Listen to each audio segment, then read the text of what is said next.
Bueno, pues buenas tardes a todos los que nos estáis escuchando desde España, desde Europa y buenos días a todos los que nos escucháis desde Latinoamérica. Os deseo, bueno, pues un día fantástico y que vayáis a muchos sitios en el día de hoy, ¿eh?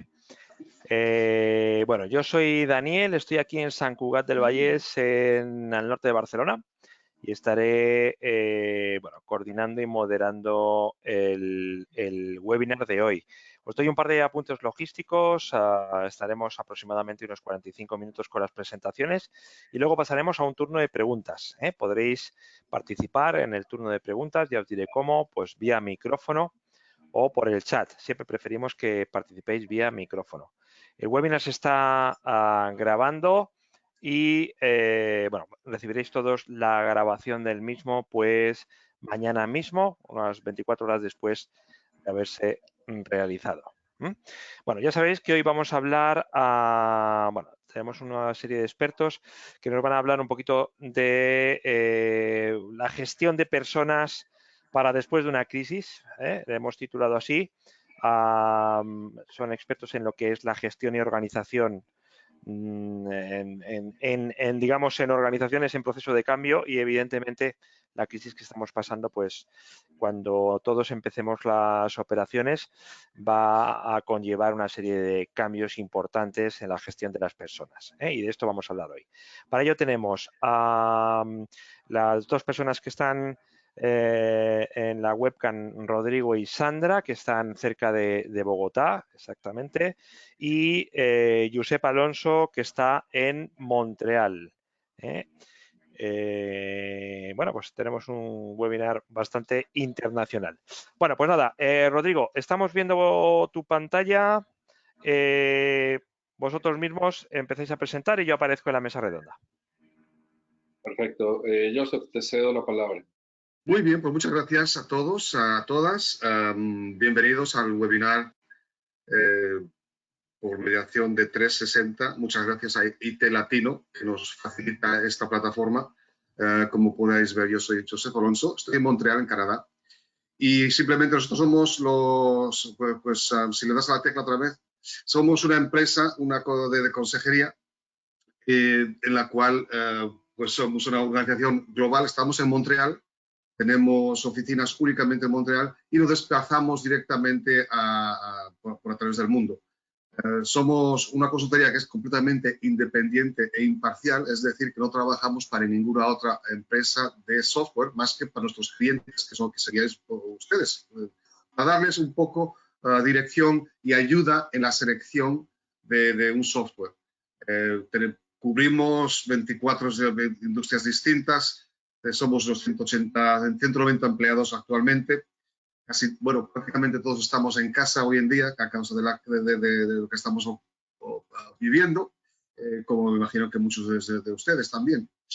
Y estamos exclusivamente enfocados y únicamente en la selección del software. Es decir, si ustedes buscan algo en BI, en Business Intelligence o en ERP, o en Human Resources, o sea, recursos humanos, nosotros podemos y tenemos una base de datos que llevamos compilando desde 1993 con prácticamente todos los proveedores que existen, todos los editores de software, para poder hacer una comparativa según los requerimientos suyos directamente. Y estamos considerados como el líder mundial en la evaluación y la selección de software empresarial. Pues tenemos muy buena pista que hemos hecho durante muy buen camino que hemos hecho durante muchos años. Y estamos aquí como apoyo y como ayuda para poder pues brindarles cualquier ayuda que podamos. Y otra vez, muchas gracias a IT Latino por facilitar esta plataforma y con nuestro socio 360, que utiliza nuestros servicios, le damos palabra a Rodrigo para que pueda ver la sesión. Muchas gracias. Ok, gracias Joseph. Entonces vamos a dar inicio a lo que ya es materia. Nos presentamos brevemente. Mi nombre es Rodrigo Franco, me acompaña Sandra Leiva. Nosotros somos los directores de la compañía. En mi caso, para Latinoamérica tenemos dos sedes, una en Colombia, otra en Perú. Sandra se dedica a toda la parte de desarrollo humano organizacional, que es uno de los fuertes de la compañía. Y pues hoy vamos a hacer un diálogo en donde cada uno va a ir participando. Pues decidimos hacer así y no como tan formal y segmentado, dado que ayer que hicimos un breve ensayo nos dimos cuenta que era mucho más nutritivo en el desarrollo del temario. Vamos a iniciar entonces. Gestión de personas para después de una crisis. ¿Qué es lo que va a cambiar? ¿Qué cambiará? Como lo decía Daniel en el inicio de la presentación, este va a ser uno de los grandes retos a los que nos vamos a enfrentar y cabe decir que nosotros vamos a basarnos aquí en hipótesis probables ante un tema tan incierto como lo que estamos viviendo hoy a nivel global. ¿Vale? Por tanto, vamos a hablar de tres combinaciones de términos: VUCA, transformación digital, y agilismo. Tres términos que hoy en día están en la mente y en el radar de muchas personas, de los líderes organizacionales per se lo está, pero que no necesariamente, como lo vemos en la imagen, es del todo comprensible. Hay mucha confusión, hay mucha incertidumbre e incluso se están confundiendo temas como generación de valor con aquello que simplemente se vuelve un entorno capitalista. Vamos a iniciar por el más simple de todos, entre comillas, y el más cercano seguramente a varios de ustedes que seguramente están en el mundo de IT. La transformación digital. La transformación digital actualmente en muchos lugares nosotros tenemos cobertura en toda Latinoamérica, hemos llevado proyectos en diferentes países de la TAM y nos ha permitido ver cómo en diferentes escenarios se confunde la transformación digital con el hecho de implementar un software. Entonces dicen, implementamos un ERP, implementamos un CRM y ya con ello tenemos una transformación digital. No se dan cuenta que atrás de ello hay muchas más cosas. Cosas como cuáles. Definitivamente muchas de estas que están viendo allí, Big Data, Machine Learning, Cloud Computing, IoT, que se enfocan en la automatización también de muchas cosas, pero en el trasfondo humano, ¿qué es lo que está sucediendo? Una transformación de la cultura, una transformación de la forma en que se hacen las cosas. Pero muchas veces se enajena esa parte de factor humano y se considera que simplemente una implementación hace una transformación digital. Y es donde vienen los grandes decesos en las compañías provocados por una expectativa no cumplida. En relación al agilismo, esta imagen casi que lo dice todo. Todos estamos corriendo hacia el agilismo. En nuestras latitudes hemos visto que de cada 10, 8 fallan en el proceso porque quieren hacer agilismo sin la conciencia de lo que ello conlleva, pensando que simplemente es ir más rápido, correr, ir más ágil, pero Agile no traduce eso. Agile tiene muchos otros componentes y uno de ellos es la gente y la cultura. Nos aterrábamos la idea de que nos llamaron a un proyecto para ayudarles y colaborarles en cómo meter el agilismo en la organización, pero que no me tocaran la cultura organizacional fue la primera premisa. Es inviable. No hay forma de hacer agilismo sin que se toque la cultura de la organización. Porque si bien hay un manifiesto ágil que para los que no lo conocen tanto es como si fueran unas políticas o unos parámetros, y hay diferentes metodologías, Kanban, Scrum, Strict Programming, que ojo, casi siempre uno dice agilismo y todo el mundo dice Scrum, ¿no? Y no es solamente ese mundo. Y en donde buscamos que haya una generación de un producto en unos sprints, en donde cada 6 semanas se libera un mínimo producto viable, aprovechable y demás. Y bueno, todo esto solo se hace a través de gente. Y la gente, cuando no tiene una cultura o un ADN ágil, no es viable que fluya en este tipo de entornos. Entonces, ese es otro de los tantos contextos que nosotros tenemos que ayudar tanto en las organizaciones como en las culturas de las comunidades, porque esto es algo que más adelante vamos a explicar, pero es algo que va a cambiar. Tendremos que comenzar a implementar, porque el cambio ya no está visible, el cambio ya está sucediendo hoy día con lo que nos está pasando a nivel global. El otro tema tiene que ver con los entornos VUCA, que muchas veces, bueno, se dicen la incertidumbre y demás, pero se ve ese entorno VUCA como esto, caminar a ciegas sobre una tabla y creer que todo va a estar bien. Y el entorno VUCA hay que entenderlo desde el concepto de volatilidad, incertidumbre, complejidad y ambigüedad. Para ir un poco más a fondo, esta imagen es una forma gráfica de mostrar cómo se debe leer estos entornos. cuando se sabe acerca de la situación, cuando no se sabe acerca de la situación, o qué tanto se puede predecir el resultado versus si se puede predecir el resultado de lo que se va a hacer. Cada uno de esos cuadrantes te ubica en un punto en donde estamos. Si actualmente nos preguntásemos cómo está el ambiente, creo que estamos en diferentes momentos, en diferentes países, pasando por un mix en donde un día estamos en una de esas cajas y al otro día estamos en otra. ¿Por qué? Porque hasta ahora estamos comprendiendo lo que está causando el COVID-19 a nivel del ser humano y a nivel global. ¿Cuándo vamos a acabar de entenderlo?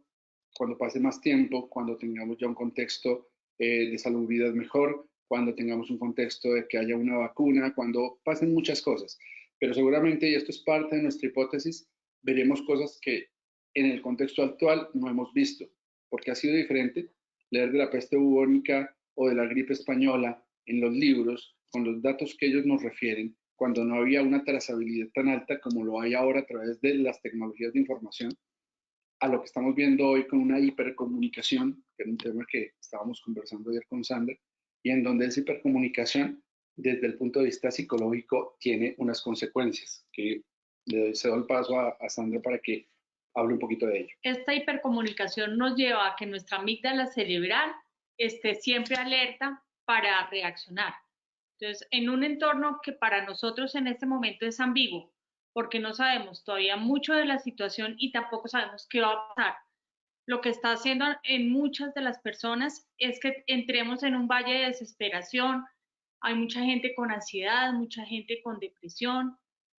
Incluso algunos de ellos yo me ofrecí hace unas semanas para poder hablar con ellos como psicóloga y decirles, bueno, cuéntame, lo que he visto de datos es mucha gente que dice, oiga, no tengo ni idea por qué está pasando esto, no sé cómo actuar, estaba acostumbrada a hacer mi trabajo de cierta forma y ahora no sé qué va a pasar.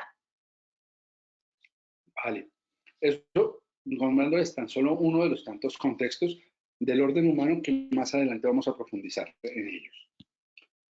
Ahora bien, no debemos ver VUCA, transformación digital y agilismo en un contexto desestructurado. Es decir, para poder aliviar esta carga de esta imagen, que se confunden muchas cosas, lo primero que tenemos que ver es que es un proceso conectado.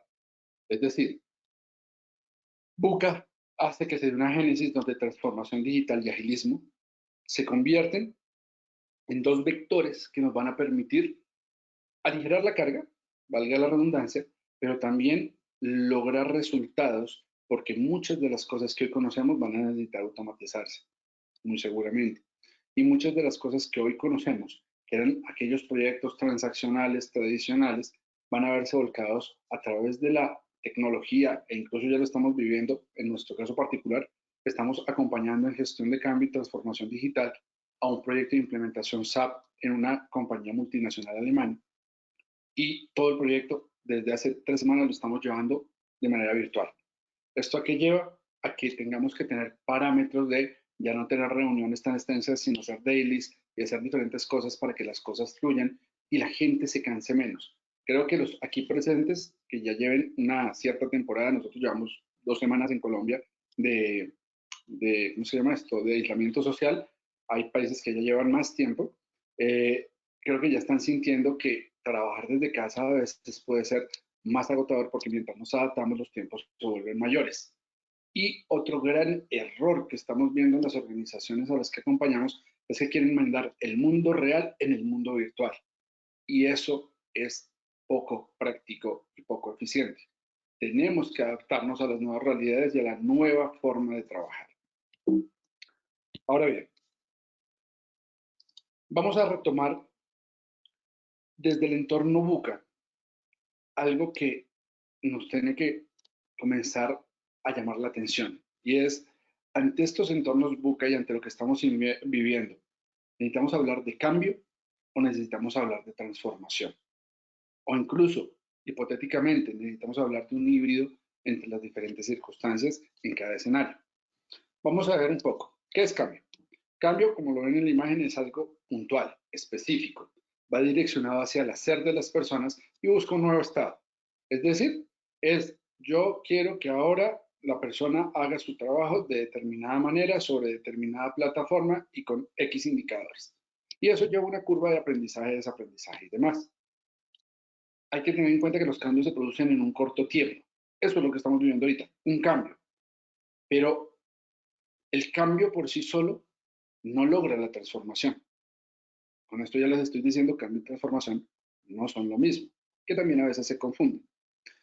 Un poco para entender la curva del cambio que se vive en cualquier escenario humano, llámese organizacional, familiar, estamos hablando de cuando hay una pérdida de un ser querido, estamos hablando de un divorcio, estamos hablando organizacionalmente de la implementación de un software, de un cambio de procesos, de una reestructuración, y en el ámbito individual o personal podemos tener gran cantidad y un abanico de posibilidades. Pero esta curva casi que en todos los casos se cumple de manera similar. Lo primero que nos provoca un cambio es ansiedad. Yo creo que con lo que estamos viviendo todos quedamos así, como, ¿y ahora qué va a pasar? La economía, la familia, la salud, mis papás, la tía que tiene un problema de salud, la esposa que tiene un problema de salud, y comienzan a estar dentro de unos rangos que las estadísticas comienzan a preocuparnos. Luego de eso, puede haber gente que se siente feliz y hemos visto, yo creo que en redes sociales ustedes han visto algunas personas que dicen era un cambio necesario, es la oportunidad de transformarnos, es la oportunidad de que lleguemos a un nuevo estadio de conciencia. Pero la mayoría no sienten esa felicidad. El que siente esa felicidad ya está medido, es menos del 10% de la población global, que son los early adopters. Las personas que les llega cualquier cambio y dicen, listo, seguimos, continuamos. El otro 90% de nosotros necesita entender y vivir esta curva y gestionarse. Lo primero que sucede es negar las cosas. Hay personas que se quedan en ese estadio y son las personas que más rápidamente caen en la depresión. Luego están las personas que se niegan, sienten miedo, sienten el desespero por la amenaza. Algunos incluso pueden sentir culpa y desde esa culpa tratar de dar el brinco para tratar de salir adelante y cuando no lo logran se desilusionan. Y el tema más profundo de esta curva es lo que se conoce como depresión. Hay procesos en los cuales las personas logran salir de esa depresión. Hay otras personas que necesitan ayuda, hablando de título personal, psicólogos o en algunos casos ya más profundos, psiquiatras, porque generan incluso hostilidad. Ya cuando la curva comienza a ascender y comenzamos a entender lo que va pasando, ejemplo, lo que está pasando en Italia, que todos estamos orando porque continúe mejorando, que en los últimos días ha ido mejorando la curva y se ha estado aplanando. Y eso hace que la esperanza y la noción de futuro a nivel global comience a tener un concepto diferente. Con esto me estoy anticipando. Comenzamos a vernos por fuera de la granja de 2x2 en la que vivíamos. Nos creamos fronteras de país, fronteras de ciudad y fronteras mentales. Fronteras psicológicas incluso. Tal cual, que a hoy nos han hecho menos humanos y nos han alejado. Y un virus, un pequeño pedacito de ARN, una cosa de nada que ni siquiera sola es capaz de reproducirse, nos tiene en este momento no solo dándonos cuenta de nuestras debilidades, sino dándonos cuenta de la capacidad colectiva que tenemos para salir adelante. Y ahí es cuando desde la aceptación gradual comenzamos a avanzar hacia eso que queremos lograr. Viéndolo ya desde el punto de vista más organizacional, esto es fuente de HUCMI, Human Change Management Institute, de los cuales nosotros somos representantes, Sandra y yo, a través de nuestra compañía 360 para Colombia y Panamá. Esta es una curva que nos gusta mucho porque tiene un efecto banana y es un efecto de qué pasa después del cambio, qué se busca después de un cambio. Cabe aclarar que esto se parece mucho a la curva del luto, donde está como vimos antes, la negación, la depresión. La diferencia con la curva del luto es que uno nunca va a poder remontarla del todo, simplemente va a buscar un nivel. Mientras que a nivel organizacional o en los procesos comunitarios, sí vamos a buscar que después del cambio haya un mejor desempeño y ahí es donde tenemos que buscar que el nivel de impacto es el menor, el tiempo sí, normalmente y más ante esta circunstancia, es un incierto, un entorno buca, pero buscaremos siempre que cuando ya se logre superar ese cambio, se comience a sostener y se comience a sostener en esta lógica, una secuencia de cambios para mejorar, para optimizar, en donde la productividad, la rentabilidad y la competitividad a nivel organizacional es el parámetro que seguramente en la pospandemia tendremos que propender, pero aún más la longevidad, pero ya no solo de las organizaciones. Seguramente cuando despertemos de este mal sueño, estaremos viendo un escenario en el que seguramente muchas de las organizaciones que conocíamos, sobre todo las más pequeñas, ya no van a existir. Ejemplo, el restaurante de la esquina que pagaba arriendo o pagaba renta, como dicen en algunos países, y no logró aguantar. Y tendremos que entre todos lograr superar. Esta longevidad también se da a través de un proceso de pensamiento colectivo, buscando una estrategia a largo plazo para la transformación real. Rodrigo les ha hablado todo esto desde el punto de vista organizacional. ¿Qué pasa con la persona en este momento?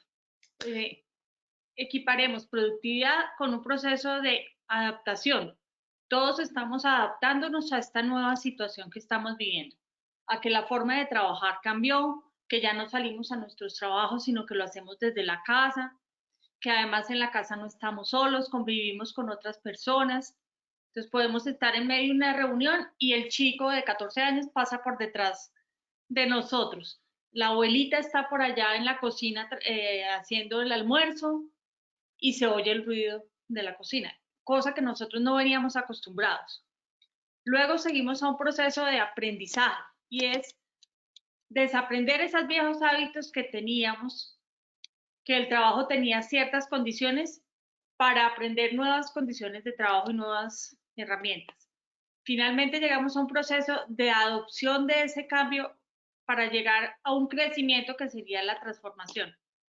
Eso lo hacemos tanto a nivel organizacional, como les comentó Rodrigo, y estas serían las etapas que diríamos a nivel personal, porque finalmente las organizaciones están compuestas ¿de qué? De personas. El centro de la organización es el ser humano, algo que hasta ahora estamos volviendo a tener en cuenta. Y ahora bien, tomando palabras de Sandra, dos cosas importantes a tener en cuenta. Es un periodo de transformación y de toma de conciencia, como lo llaman en algunos escenarios. Me gusta esa palabra porque realmente es parte de lo que creo que todos estamos viviendo. Antes todos vivíamos en automático, tomábamos un desayuno ligero porque teníamos que llegar y teníamos que producir y somos un número que produce un número. Resulta que ya la vida nos paró. Nos paró a tal punto que ahora estamos disfrutando un mejor desayuno. De pronto estamos viviendo también contextos que no esperábamos. Hace poco entendimos una persona que estaba en un proceso muy complejo, estaba separándose el día que los mandan a confinamiento en Colombia. Y ahora está con su pareja viendo unas nuevas posibilidades a raíz de ese confinamiento. Hay muchos escenarios y el ser humano, y es lo segundo que quería retomar de Sandra, llegó a un punto en donde nos tenemos que comenzar a quitar las máscaras. Esas máscaras donde de pronto yo en otro escenario estaría desde una oficina con un traje puesto para este webinar, actuando como todo un ejecutivo. Bueno, les confieso, no utilizo corbata hace más de 15 años. Fue lo primero que me quité cuando decidí armar la empresa. Pero, y quien me conoce un poco más de cerca sabe que soy bastante desabrochado, incluso en mi forma de hablar. Pero la mayoría de gente pone una máscara. Y es hora de que nos quitemos las máscaras y nos veamos como humanos, que entendamos, y es parte de lo que le estamos enseñando a las organizaciones con las que trabajamos en este momento de cambio para ir hacia el teletrabajo, que los hogares nos están prestando sus espacios para trabajar. No es al revés, no es que es obligatorio que trabajes, no. Están prestándonos ese escenario y al prestárnoslo tenemos que ser todos empáticos y entender que todos tenemos familias. De pronto aquel que vive solo está pasando más amargo, no tiene ni siquiera con quién pelear. Al menos aquí tenemos con quién pelear, ¿no? Es parte de lo que sea, pero también tenemos con quién amarnos, con quién abrazarnos, con quién dialogar. Y cada quien tiene una realidad diferente. Cuando nos comprendemos desde esa realidad, comenzamos a tomar decisiones diferentes y comenzamos a ver diferente a ese ser humano que tenemos enfrente.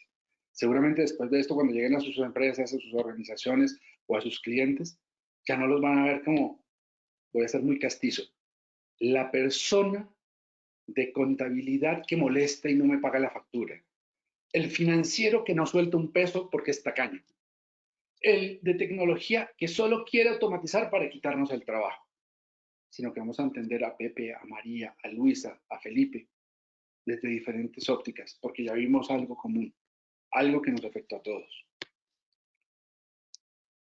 Vamos a seguir evolucionando en esto que estamos viendo y es cómo trabajar en este contexto de transformación, porque realmente lo que estamos viviendo es un periodo de transformación. Y las transformaciones tienen una característica que se puede ver en esta imagen.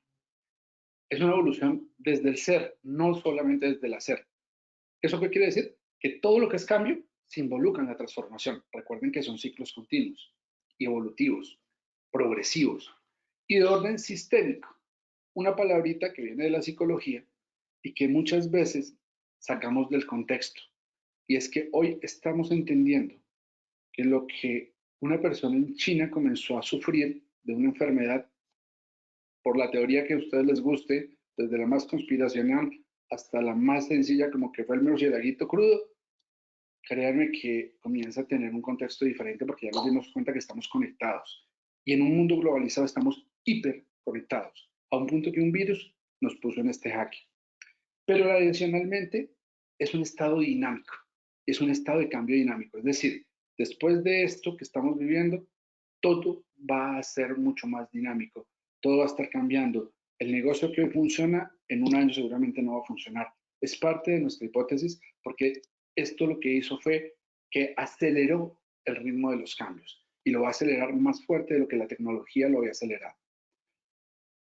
Dentro de nuestra hipótesis, lo que sí esperamos es que con el aprendizaje colectivo, desde el dolor, porque ya no va a ser desde el amor como muchas veces tuvimos la oportunidad de hacerlo, de aprender desde el amor, sino que ahora estamos aprendiendo desde el dolor, allí es donde realmente vamos a comenzar a vibrar diferente, a sentirnos diferente y sobre todo a comportarnos y a ver al otro de una manera diferente. A humanizarnos nuevamente. Exactamente, a volver a ser humanos. Y por eso entramos a esto. El hombre de Vitruvio, una imagen que representa muchas de las cosas que en su momento eran la perfección del ser humano y que hoy en día también lo ponemos cada vez que hablamos de este ente, que es el ser humano. Dentro de lo que es el ser humano, desde la psicología se ven estas esferas. El ser humano se mueve en estas esferas. Una esfera social que en este momento que estamos en confinamiento, pues nuestra esfera social se ha visto reducida a la familia, pero pues gracias a la tecnología podemos hablar con nuestra familia extensa, podemos hablar con los profesionales, que es el otro entorno en el que se mueve el ser humano, un entorno personal, un entorno familiar y un entorno de medio ambiente, que es la cultura que nos rodea, pero en este momento también un entorno de medio ambiente, hablando desde el tema de lo que es la parte naturaleza. de naturaleza. Exactamente ese punto que acaba de tocar Sandra es muy nuevo. Antes ustedes veían este gráfico y las esferas eran social, familiar, personal, profesional. Pero resulta que ahora hay un ámbito más amplio en la parte medioambiental, porque si antes teníamos conciencia, hoy día, así haya fake news sobre los canales de Venecia, si haya fake news sobre muchas cosas, les comparto, nosotros vivimos en una zona rural fuera de Bogotá, estamos a unos 20 minutos de Bogotá en auto. Vivimos en una zona donde hay mucha naturaleza y aquí atrás yo tengo, para ponerles un ejemplo muy pequeño, tengo un árbol de durazno que llevábamos 2 años sin poder coger nada. ¿Por qué? Porque todas las pepitas se manchaban y me habían dicho, eso échale químicos, es que eso es una plaga. No había tenido el tiempo ni de hacerlo y lo dejé ahí. Para mi sorpresa, hoy día ese árbol está cargadísimo desde hace 15 días y todos los frutos están sanos. Estoy hablando que los carros en Colombia pararon hace 15 días apenas. Si no entendemos que esta evolución nos tiene que hacer entender que tenemos que cambiar las formas de consumo, que tenemos que cambiar la forma en que vivimos, no entiendo cómo más lo vamos a hacer. Yo aspiro que el golpe, y así suena fuerte, el golpe que nos va a dar esto sea tan fuerte y tan contundente que ya tristemente algunos países lo están viviendo, pero creo que por lo menos en nuestro lado, en nuestras latitudes, falta sentirlo más de manera directa y no solo por noticias externas, para que nos concienticemos y tomemos acción. Porque en el contexto actual hay 4 estados de lo que nosotros somos como seres. Un estado físico, que ni qué decir, es lo que se está afectando, es la salud física. Un estado emocional que está convulsionado, está en un entorno buca continuo. Yo creo que muchos de ustedes han vivido estos días como un carrusel. Espero que ninguno de ustedes haya tenido que vivir la pérdida de nadie y si no, mi sentido pésame de corazón. Y el tema intelectual es un tema que está en constante desarrollo y ahorita toda la parte intelectual está en busca de información de cómo poder aportar, cómo poder apoyar, cómo incluso rediseñarnos o reconstruirnos frente a este ámbito buca. Pero algo que me ha llamado poderosamente la atención, y lo conversábamos ayer con Sandra, es que la gente nuevamente está volviendo un entorno más espiritual. Aquí no hablamos de religiones. Quien les habla es católico salesiano, Sandra también es católica, pero más allá de eso, yo tengo prima musulmana, el papá de Sandra era budista y tenemos muchos amigos de otras religiones. Pero en esencia, esta es una invitación, el espíritu es la esencia de ese ser que habita en un cuerpo, que hoy en día requiere volver a florecer y que requiere, saliéndome de todo tipo de esoterismos, soy más ingeniero que otra cosa, pero sí creo que necesitamos volver a un eje más espiritual, más de conciencia desde este ser para poder cambiar. Y esa es una invitación que les dejo en el camino, cada uno desde su credo, cada uno desde su fe, cada uno desde su creencia o desde lo que crea o no crea incluso. Comience a repensar cómo avanzar en este mundo y cómo va a marcar una diferencia.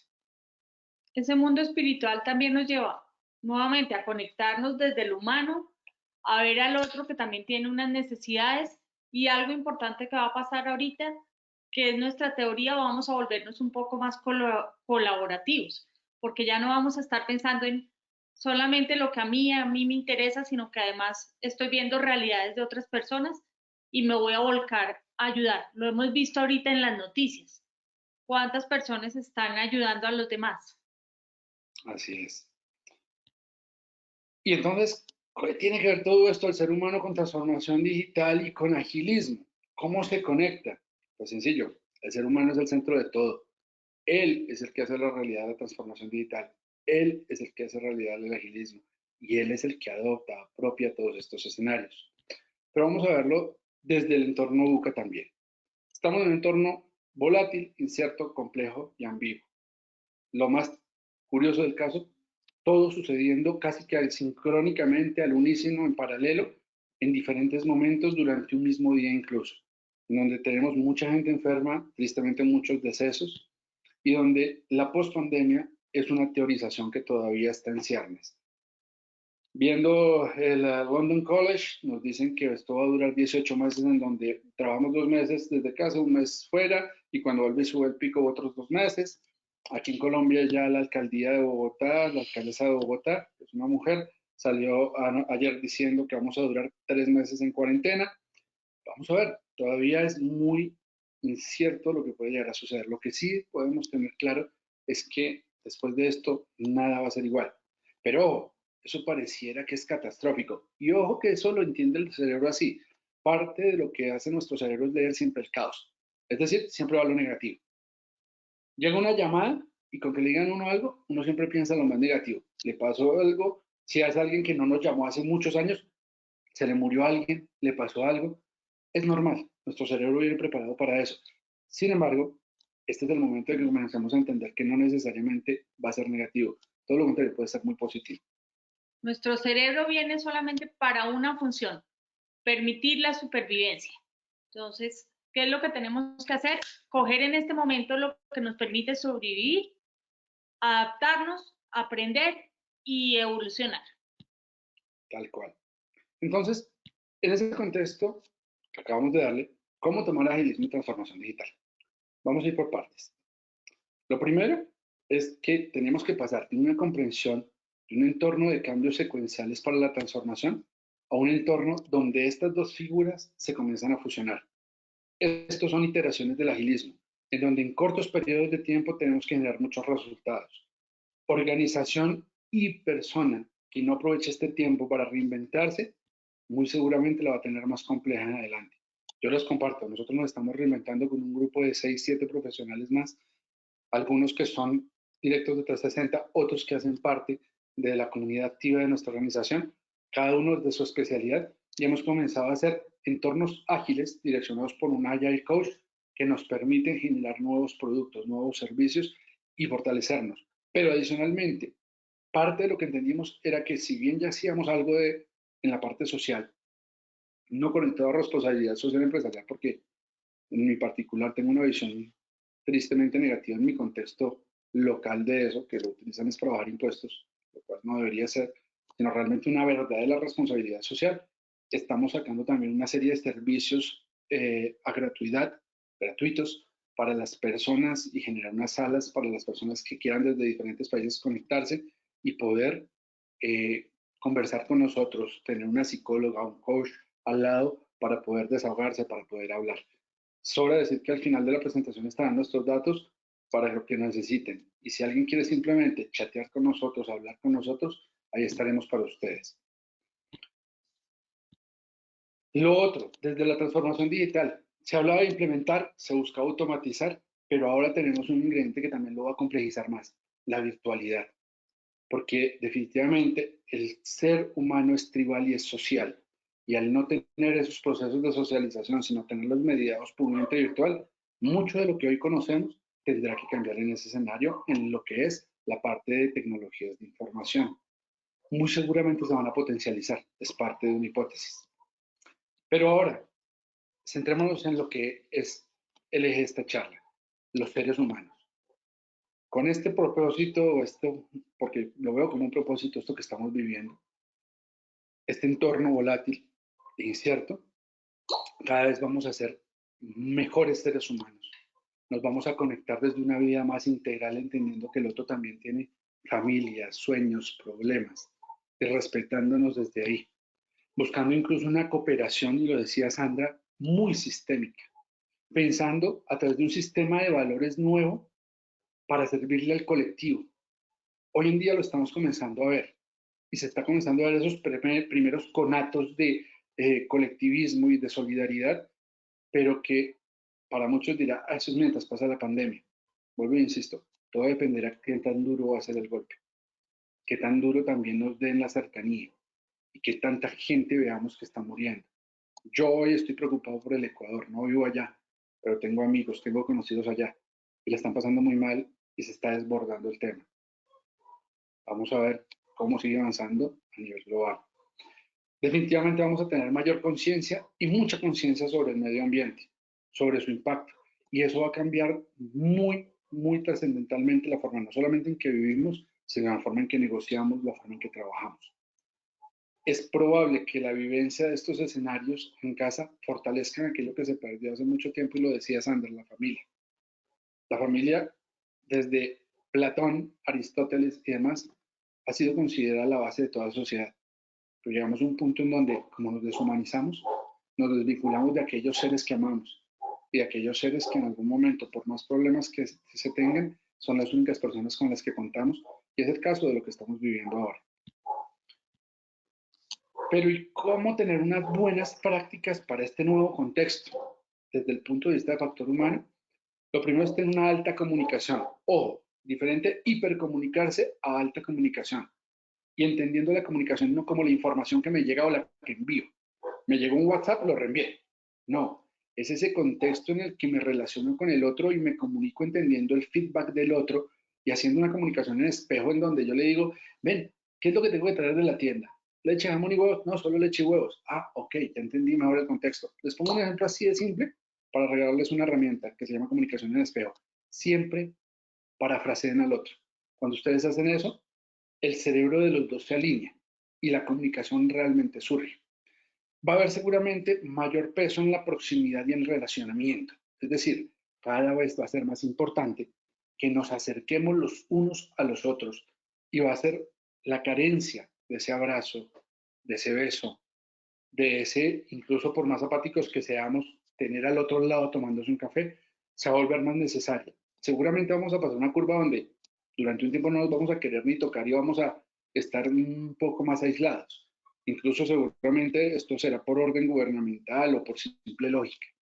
Pero va a llegar un punto en donde vamos a necesitar otra vez ese contacto y esa cercanía.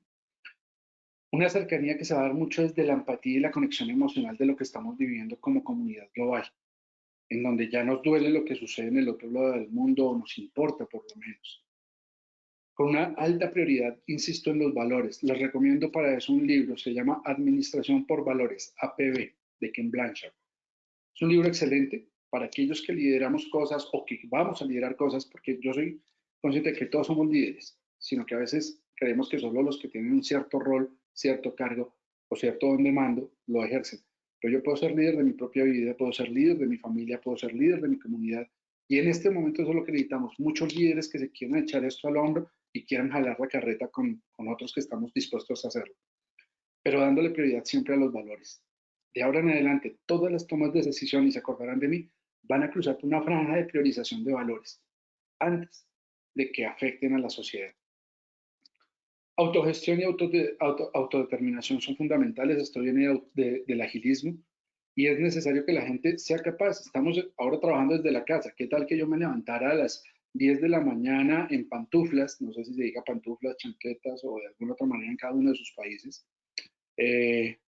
Pero comenzar tarde, no tener unas rutinas, va a hacer que precisamente yo pierda mucho de la conexión con lo que deseo desarrollar. Y hay que autodeterminarse, es decir, es el momento de decir, yo tomo la decisión de hacerlo. Otra cosa que prevemos que en nuestra hipótesis puede suceder es que van a ser un mundo sin fronteras, pero con límites. Es decir, va a ser un mundo globalizado, un mundo donde ya las fronteras y los procesos fronterizos valga la redundancia, va a haber seguramente algunos países que quieran seguir liderando y esto va a hacer que haya divergencia en este tema, pero seguramente ya nos vamos a comprender en un contexto diferente y ya que seas italiano, español, rumano, colombiano, peruano, no importan tanto. Lo que sí va a importar son los límites sociales y un nuevo orden de esas normas y esos límites sociales que nos ayuden a construir sociedad. Y un liderazgo transformacional y servicial. Parte de esto, el liderazgo servicial, viene del agilismo y es una buena solución porque es entenderme a mí como líder que le sirvo a los demás y que soy un instrumento de servicio. Cuando eso lo entiendo, mi actitud, mi comunicación y todo cambia. Y el liderazgo transformacional es entender que somos entes capaces de transformar. En diferentes charlas que hacemos, en diferentes cursos que hacemos, yo le insisto a la gente, convénzanse del poder de uno. El poder de una persona puede cambiar todo un contexto, puede ser incluso a nivel de país, pero incluso con un pequeño cambio que hagamos en una comunidad, estamos sumando mucho.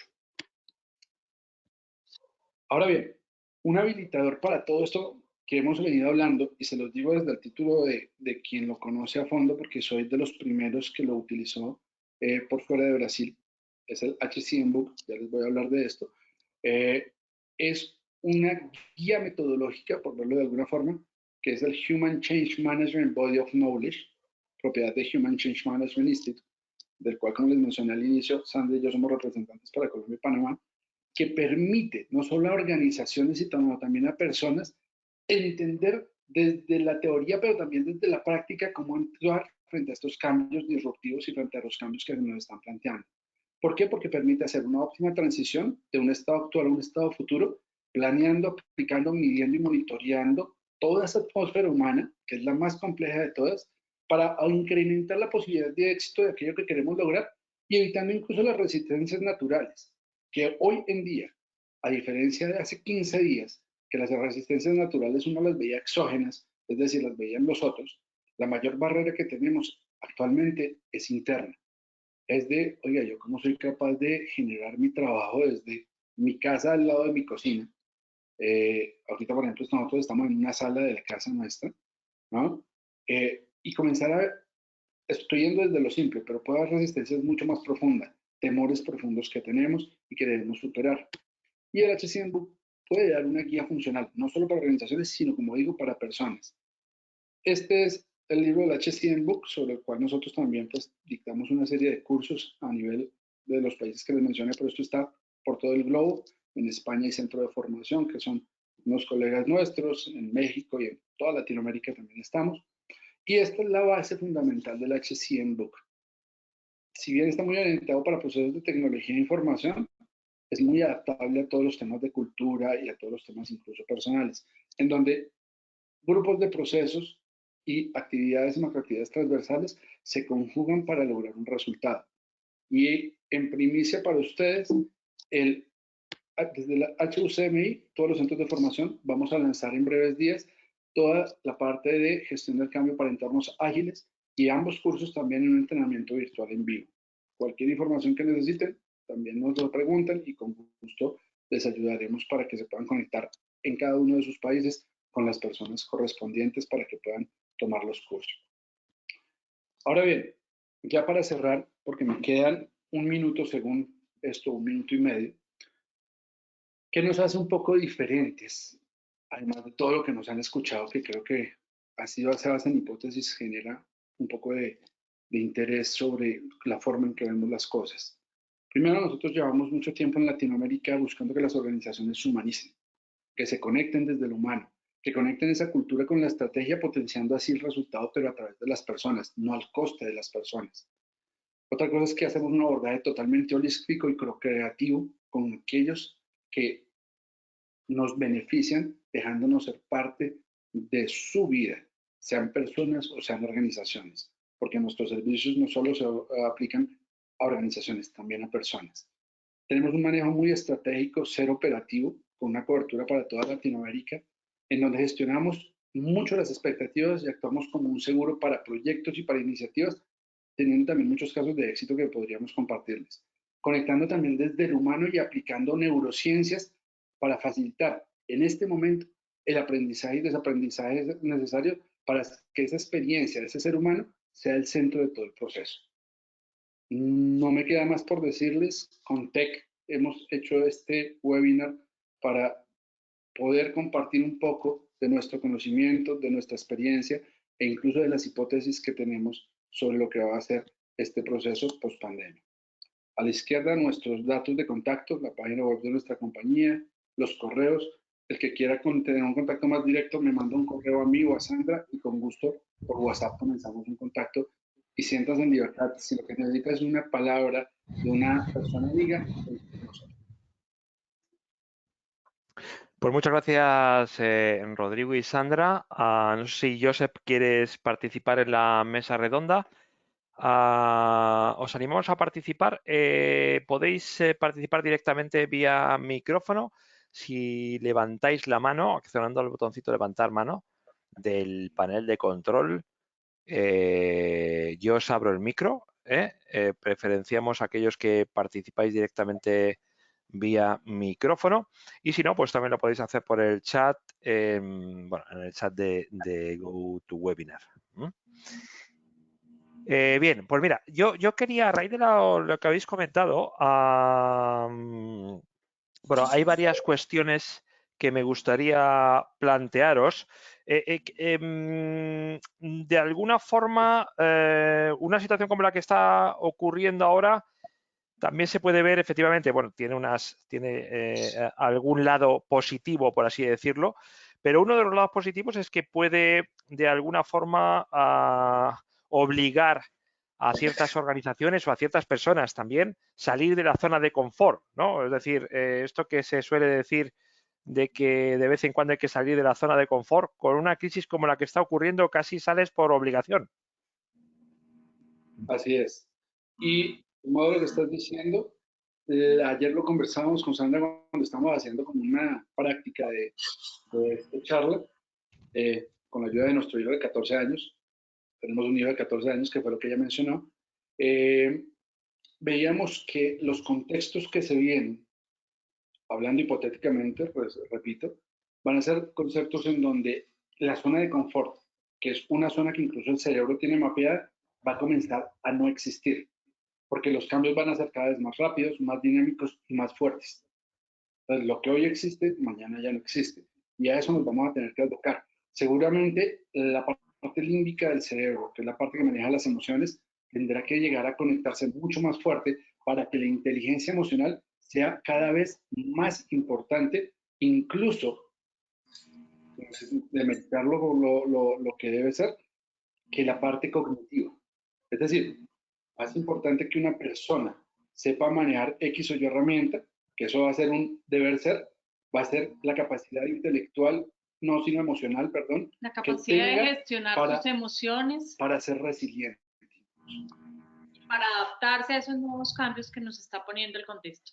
De hecho, la zona de confort se está transformando de lugar. Ya no es la misma que tuvimos durante siempre. Se está cambiando, ese foco va cambiando debido a los hechos que estamos viviendo hoy en día. Sí, bueno, de hecho, aquello que decían que la única constante es el cambio, yo creo que a la generación nuestra, llevamos 15 años así, al menos en Europa llevamos desde, y digamos, todo lo que tiene que ver con la transformación digital también está formando parte de este cambio continuo desde hace, vamos a ponerle 15, 20 años, pero es que no hemos se puede decir que no hemos parado desde con la crisis Sí, financiera, con los atentados terroristas, con las crisis políticas. Yo que estoy en España, digamos, siempre había tenido con que la generación, por ejemplo, de la Segunda Guerra Mundial aquí en Europa, ¿no? O la Guerra Civil Española, eran generaciones que habían sufrido mucho más el cambio, pero me parece a mí que ya con el tema del coronavirus, terminantemente, hemos sido nosotros los que nos hemos enfrentado a retos más importantes. desde luego. Mira una cosa que ayer también comentamos, ayer, no, antes de ayer hablamos con Joao, que es la persona de HUCM y también un gran amigo y muy cercano. Hablando de este tema, tuvimos una charla en la noche, que él me hizo una llamada, hablando de todo este tema del COVID, de cómo va a ser posiblemente el mundo después, y llegué a una conclusión. Resulta que Colombia es un país que, voy a tratar de hacer una comparación gráfica. Cuando uno coge un gato y lo lanza al aire, siempre cae en sus patas. Colombia tiene esa característica, pero es que nosotros llevamos 50 años en guerra. Una guerra interna matando a nosotros tristemente. Y eso tal vez de alguna manera nos preparó un poco mejor para ciertas condiciones adversas como comunidad y como sociedad de lo que otros países pueden estar preparados. Seguramente nuestro sistema de salud no es muy bueno, hay muchos superiores, seguramente tenemos muchas deficiencias. También tenemos una condición latina que le mete un ingrediente cultural que a veces puede ser complejo de entender, pero lo que sí tenemos es una alta capacidad de adaptarnos y de adaptarnos rápidamente. Y eso se deriva de haber vivido mucho tiempo bajo un entorno cambiante y bajo un entorno donde, mira, quienes están aquí presentes, tenemos 40 y tantos, ¿no? Digo 40 y tantos porque, pues, por respeto a la dama, ¿no? Porque si no, estoy en cuarentena y viene loco. Pero estamos en un contexto donde tanto ella como yo tuvimos que en la época de la guerra cruda en Colombia, del narcotráfico con Pablo Escobar, no podíamos salir, nos tocaba quedarnos en las casas. Así que era una cuarentena no visible, pero en cierta medida era una cuarentena. Entonces, hay una vocación ahí que también emocionalmente nos va a llevar a que, como dice Joseph, como dices tú, Daniel, los contextos del cambio y el escenario del status quo sea muy diferente. Efectivamente, yo hago mucha relación efectivamente con Colombia, países como España en Europa también hemos tenido lo mismo, pero lo nuestro, pero quizá no sea lo mismo. Pero sí que hay alguna relación, por ejemplo, con Israel a nivel de, digamos, potencia corporativa, un país continuamente en guerra, ¿no? Lleva 50 años en guerra prácticamente, ahora está en guerra con el coronavirus, pero lleva 50 años en guerra y cómo ha logrado generar una estructura empresarial realmente espectacular, ¿no? Y en vuestro caso también con empresas tecnológicas y de todo tipo. O sea que sí que es cierto que al final de este tipo de condiciones yo creo que lo que hacen es reforzar a nivel corporativo también los países, ¿no? Y las sociedades. Tal cual. Joseph, creo que ibas a intervenir. No, definitivamente. Lo que encuentro yo que estoy aquí en Canadá, no tuvimos esa adversidad que vemos en otros países. Y es curioso porque la gente no tiene ese miedo o no tiene, estamos preparados porque no tenemos tampoco el volumen de casualidades que tenemos que tienen otros países en términos de infecciones. Creo que por si acaso se ha reaccionado mucho más rápido por si acaso, porque como nunca se vivió esta clase de crisis, todo es mucho, o todo es poco, mejor dicho, todo es poco. Y la gente que anda no le tiene miedo, parece, no han pasado una adversidad de tal forma. Menos mal que los oficiales que tenemos están reaccionando bastante bien de momento, crucemos los dedos y que no se repasa más. O sea pero es curioso de ver exactamente cómo se prepara un país o un segmento de la sociedad si han pasado ya esa clase de adversidad anteriormente. Una cuestión, yo creo que en el caso de Rodrigo y Sandra, una cuestión práctica. Bueno, una de las, digamos, de las aceleraciones que se están produciendo, evidentemente, es en el tema del teletrabajo, ¿no? Que tiene, evidentemente, unas partes importantes positivas desde mi punto de vista a nivel ecológico, a nivel de ahorro de costes en las empresas. Pero, por ejemplo, vosotros, ¿cuántas reuniones creéis que es necesario, equipos, por ejemplo, vosotros conocéis el mundo de IT, de implementación de software, es decir, ¿recomendáis no sé, reunirse una vez a la semana o dos veces a la semana o una vez al mes o cuando es necesario?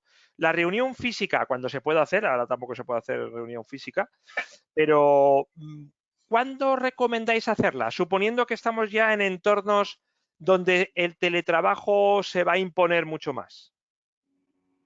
Bueno, mira, vamos a tratar de responderte basados en la experiencia evidente de lo que tenemos desde hace 3 semanas. Nosotros estamos, por un tema médico de Sandra, recluidos en nuestra casa hace 3 semanas. Nosotros comenzamos de manera prioritaria y antes nuestro Aislamiento.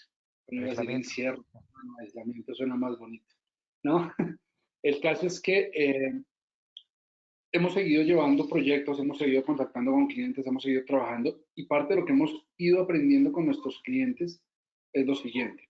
Uno, se requiere mayores espacios de descanso para las personas. Es decir, tener una reunión de 4 o 5 horas es netamente inviable, primero porque en nuestras casas no tenemos todos una buena silla o una buena ergonomía. El cuerpo se cansa más. Segundo, las pantallas cansan más los ojos y los problemas de salud visual se van a incrementar si no hacemos unas pausas activas. Hay una serie de corresponsabilidad entre la empresa y el empleado o el colaborador, como le llamen en sus latitudes, para lograr balancear estos sistemas. ¿Yo cuál recomiendo? Mucho que hagan el sistema Pomodoro. Lo pueden buscar el método Pomodoro. Algunos ya lo conocerán. Viene también de una persona que trabaja en tecnología. Y lo que nos permite el método Pomodoro precisamente es saber cómo se está dando los tiempos de ejecución de un trabajo y unas pausas activas entre cada uno. Normalmente son 25 minutos de trabajo, 5 minutos de descanso, 25 de trabajo, 5 de descanso por secuencias de 4. Eso por un lado. ¿Qué tan intensivas deben ser las reuniones? Mira, yo creo que somos cada vez más conscientes que estamos cargados de reuniones en todos los escenarios laborales. Es decir, lo que antes se podía hacer en un correo o se podía hacer en una chat, ahora se volvió una reunión. Creo que los que tienen reuniones se les va a descender. Y creo que los que, por el contrario, vivían en una cultura organizacional en donde todo era desconfianza, todo era temor y todo era guardar la evidencia, entonces Outlook se volvió el gran repositorio de evidencias como si todos fuéramos jueces y abogados, tendrá que cambiar y tendrá que evolucionar hacia un contacto más humano, hacia los acuerdos que se lleguen y a respetar esos acuerdos. Es parte de lo que tendremos que evolucionar con el tiempo. ¿Qué recomendaciones les doy? Miren, una buena luz natural. Nosotros aquí tenemos la posibilidad de una claraboya, tener una silla lo más viablemente ergonómica posible. Sandra está diciendo que no sea esta. Yo también estoy que me paro de esta silla. Estamos en, que creo que escogimos mal las sillas para estar aquí durante todo el webinar. Y también comenzar a entender, yo insisto, que todos somos seres humanos con familias, que nos tenemos que dejar esa máscara y que va a ser muy interesante comprender al otro en su lógica y en su espacio. Ah, mira, tiene el mismo cuadro que yo, le gustan tales flores, le pasó el gato brincando por encima, el niño corriendo por detrás. Y comenzar a entendernos más desde el humano va a ser fundamental. Complementando lo que dice Rodrigo, yo creo que también tenemos que trabajar mucho en reuniones eficientes, planear una agenda de reuniones. Ayer hicimos una reunión muy chévere nosotros con el equipo que estamos trabajando. Todo el reinvento de esta compañía. Todo el reinvento de la compañía. Y se logró hacer un proceso ágil en el que sacábamos un producto mínimo viable, pero porque teníamos una agenda clara de la reunión y la seguíamos, incluso con tiempos muy organizados. ¿Cuánto le damos a este pedazo? ¿Cuánto le damos a este? Es parte de las nuevas formas de trabajar y esa adopción del cambio que tenemos que ir avanzando.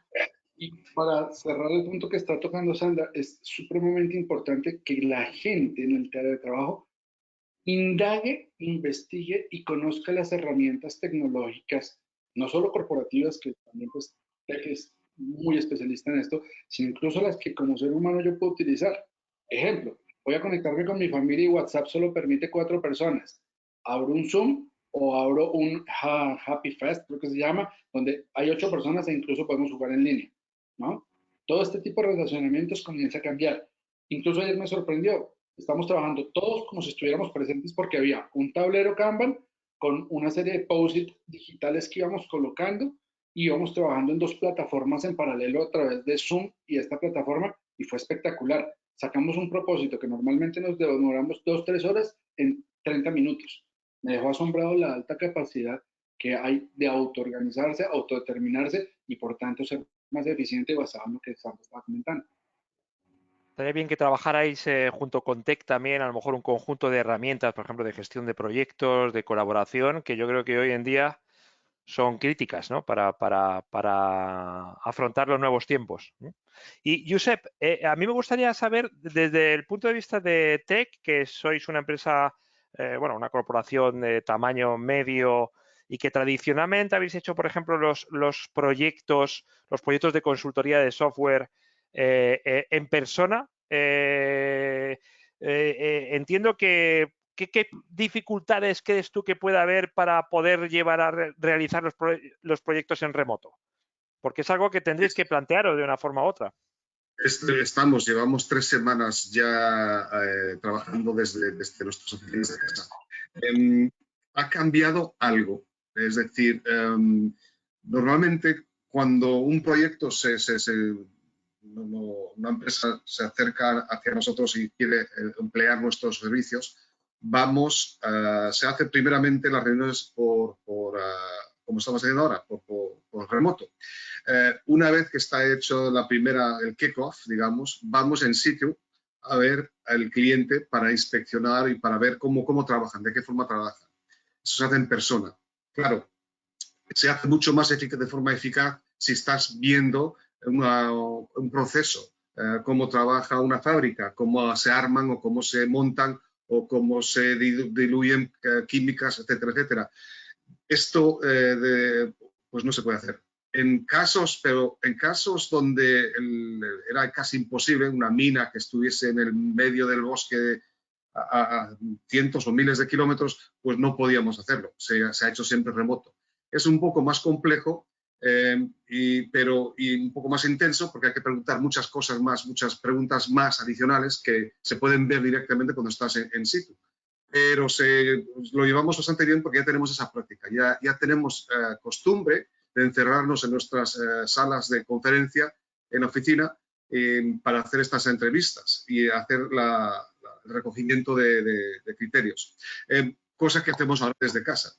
Por ejemplo, tengo tres clientes actuales. Uno está justamente en Colombia, el otro está en México y el tercero está en Iowa, en Estados Unidos, en el medio del campo de maíz. Una pequeña empresa familiar que produce productos ortopédicos. Y entonces se está haciendo con los tres conjuntamente por mediación de la webcam y reuniones y preguntas. Tenemos unas reuniones mensualmente, digo yo, semanalmente para hacer el seguimiento y asegurarnos que vamos por la buena vía. Entonces, esta clase de segregación de cliente y tech ha sido siempre algo que se ha hecho, o sea, que no es nada nuevo para nosotros. Ya, Daniel, ahí sumando y aportando y construyendo sobre lo que dice Joseph, hay algo fundamental que sí hemos notado que genera diferencia en las reuniones virtuales y es la cámara abierta.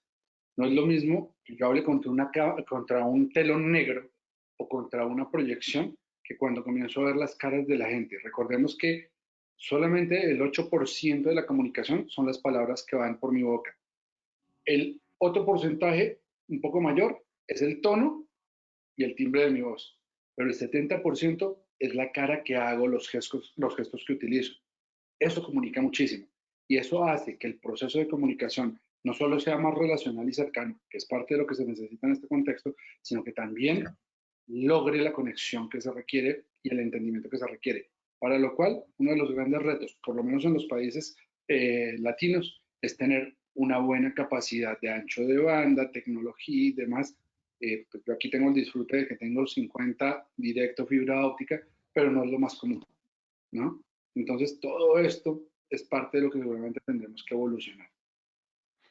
Bueno, a ver, tengo una mano levantada aquí de Marco. Te voy a abrir el micrófono, Marco. No sé si... mira, ya que has hecho la pregunta, te la puedes hacer por micro. Hola, Marco. Hola, ¿me escuchan? Sí, perfecto. Bueno, la había escrito mientras tanto. La pregunta es la siguiente. Acá en Chile, yo he observado que muchas grandes empresas se han manifestado un poco desde las estructuras de mando, jefaturas, mandos medios, la desconfianza respecto de si la gente que está trabajando legalmente en esta situación desde sus hogares está trabajando en realidad. Entonces, como que han intentado trasladar a estas estructuras de trabajo obligadamente remotas la mentalidad del command and control. Y naturalmente la gente se siente utilizada, incomprendida, porque también la gente tiene, o sea, lo que todos estamos encerrados y hay otras situaciones que también con las cuales uno lidia diariamente. La angustia de estar encerrado, no ver a los seres queridos, etcétera. Y se ha notado eso. Entonces, no sé si ustedes tienen como alguna recomendación respecto de cómo debiera manejarse eso de una mejor forma. Esa contradicción, es como que la gente que tiene posiciones de jerarquía en una organización no vive lo mismo que vive la otra, y naturalmente no, porque tienen otros recursos también, y eso la gente lo resiente mucho. Claro, Quería saber su opinión al respecto. claro que sí. No sé, Joseph, ¿quieres iniciar tú y después nosotros? Sigue. Vale. Mira, parte de lo que estamos viviendo es un cambio disruptivo. ¿Qué significa un cambio disruptivo? Que llega a algo que no esperábamos y nos hace tomar otros contextos y trabajar de una forma diferente. Cuando yo decía nuestra cultura latina es compleja, es porque los latinos, así tengamos muchas diferencias, nos parecemos también mucho, ¿no? No somos puntuales, somos un poco desordenados, nos gusta la juerga, tenemos ciertas características. ¿Positivas o negativas? No, simplemente son. Y es parte de nuestra cultura. Parte de nuestra cultura es lo que en Colombia le llamamos hora nalga. Es decir, el jefe cree que alguien está trabajando si lo ve sentado 8 horas en la silla. Y puede ser que el tipo sea más productivo en 1 hora desde otro escenario de trabajo, pero le estamos pagando las 8 porque lo estoy viendo y lo estoy controlando. Somos una cultura hipercontroladora y una cultura que por nuestro mismo desarrollo, a excepción de Brasil, que no tuvo guerras, ese es un mundo aparte, pero desde la Patagonia hasta México, hemos tenido guerras por todos los lados, guerras internas, guerras entre países, Chile con Perú, Colombia con Perú, ahora con Venezuela el rollo, y eso nos ha generado una fuerte desconfianza. Retomo incluso palabras que te había dicho antes, Marco. Somos especialistas en guardar evidencia en las organizaciones. Yo creo que a TI se le alivianaría la carga en los servidores si todo el mundo borrara toda la evidencia que tiene. Yo creo que quedaría el 20% de la información de la compañía en esos correos, ¿no? Pero ¿qué pasa? Esto es precisamente un proceso gradual en donde los mismos líderes van a tener que comenzar a confiar más en su gente, en donde seguramente no habrá quien no aproveche el escenario para sacar provecho y hacer lo que quiera, pero ellos mismos se van a ir filtrando con el paso del tiempo. Esto es un proceso gradual, es un proceso donde también los líderes, apalancados en tecnología, en el área de tecnología e información, van a poderse ir dando cuenta. Ahora, hay otros extremos. Hay compañías que, por ejemplo, cogen el Zoom y le habilitan el flag de si la persona está o no viendo la pantalla para que los jefes puedan decirle, oiga, usted no está viendo la pantalla. Porque Zoom, por ejemplo, trae esa capacidad, ¿no? Entonces, llegar a esos extremos creo que es deshumanizar el proceso. Tenemos que ir educando, desaprendiendo y volviendo a aprender en este contexto. También tenemos que tener en cuenta que las competencias de los líderes también tienen que irse modificando en este entorno. Entonces, probablemente una de las competencias que más tienen que desarrollar los líderes y que por sí ya lo debían haber hecho es la inteligencia emocional. es poder relacionarme y entender al otro también desde sus emociones, desde su entorno y desde lo que está pasando. Esto es un proceso de aprendizaje lento que, como decía Rodrigo, tenemos que desaprender que somos productivos y tenemos al jefe en la nuca respirándonos y mirándonos, a empezar a trabajar en entornos de pronto más ágiles en los que hablemos de producto mínimo viable. Esto es una palabrita que probablemente vamos a empezar a escuchar ahora, producto mínimo viable. Y es cómo hacemos que seamos mucho más efectivos en corto tiempo, no necesariamente estando las 8 horas sentadas trabajando frente a un ordenador. Yo sé. Sí, de hecho, esa es una cosa, es un tema que se vive y lo vemos mucho también. Y es más la desconfianza del empleado. Y eso es algo que la alta dirección te va a tener que empezar a darse cuenta. Yo me estoy dando cuenta que estos días que llevo aquí encerrado, no tengo horario. Es decir, que puedo estar... Normalmente las oficinas aquí se cierran a las 5, pero yo me veo a las 7, a las 8, a las 9, si se me ocurre algo que a las 11 de la noche vengo al ordenador a trabajar o a transmitir la idea. Y es una cosa que eso no se cuenta, no se contabiliza. Y es la alta dirección va a tener poco a poco que ir dándose cuenta y confiar en su personal.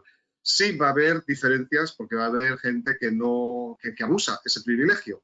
Un ejemplo son pues, compañías, aquí en Montreal tenemos muchas compañías de tecnología, muchísimo ingeniero de informática y mucho desarrollo de juegos, por ejemplo. Y hay empresas más bien pequeñas que tienen completamente confianza en sus empleados y las más grandes, interesantemente, tienen menos y hasta llegan a instalar programas en los ordenadores de remoto para ver cuánto tiempo están utilizando ese ordenador, cuántas líneas están escribiendo de código.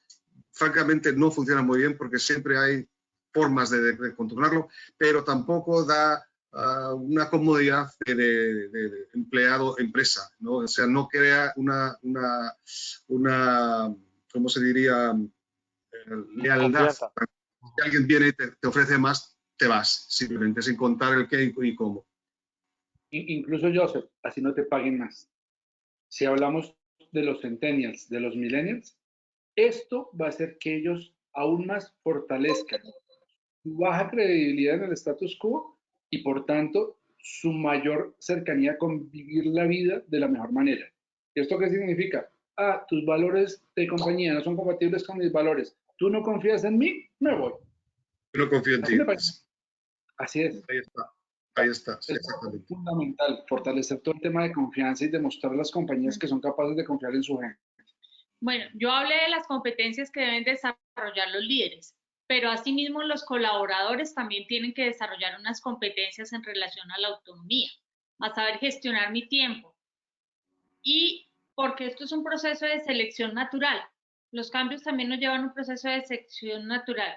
El que no se adapta tiende a desaparecer. En las organizaciones, si no estoy viendo la productividad, si yo no me adapté a la nueva forma de trabajo, pues probablemente no voy a tener cabida en esa organización. Bueno, pues vamos a ver, vamos a ir a la última pregunta de Jorge Mercado. Te abro el micro. Hola Jorge, ¿tienes tú que activarte el micro? O sea, desmutarte. Sí, muchas gracias. Saludos de aquí desde México. Muy interesante el seminario. Hice unas preguntas ahí por chat, sin embargo no se me respondió y quería, antes de que se acabe, saber si este video podrá estar disponible para consulta futura, ya que entré tarde al seminario, pero se me hace muy interesante todos los aspectos que están tocándonos en el tema. Sí, Jorge, recibirás el vídeo mañana mismo. Bueno. De pronto, sí. Saludos a todos. Perdona, Rodrigo. De pronto que nos diga por el micrófono una de las preguntas, porque yo estoy revisando el chat y pareciera que no llegaron las preguntas. Sí, no. Entonces, Se refiere a, bueno, que había preguntado lo del vídeo. ok. Bueno, bueno, tengo una serie de preguntas aquí, pero vamos a tener que ir ya finalizando. Yo, si acaso, Rodrigo, te las recibirás. Y bueno, si queréis contestar directamente vosotros, Claro que pues encantado. Oye, pues vamos a darlo por finalizado. Muchísimas gracias, Rodrigo y Sandra desde Colombia. a ustedes. Muchas Gracias a gracias. ustedes por este espacio. Y Josep desde Montreal, Josep Alonso. ¿Que eres de origen español? O... Sí, evidente. Sí, Vale, ¿verdad? bueno, por el acento, por el acento. Llevo muchos años aquí, o sea que me he criado aquí desde que era niño. Bueno, fantástico. Pues nada, pues yo desde aquí, desde Sant Cugat del Vallès, al norte de Barcelona, pues nada, me despido. Estar atentos a tecnowebinars.com y hasta la próxima. Adiós. Muchas gracias y hasta la próxima. Luego. Chao, chao.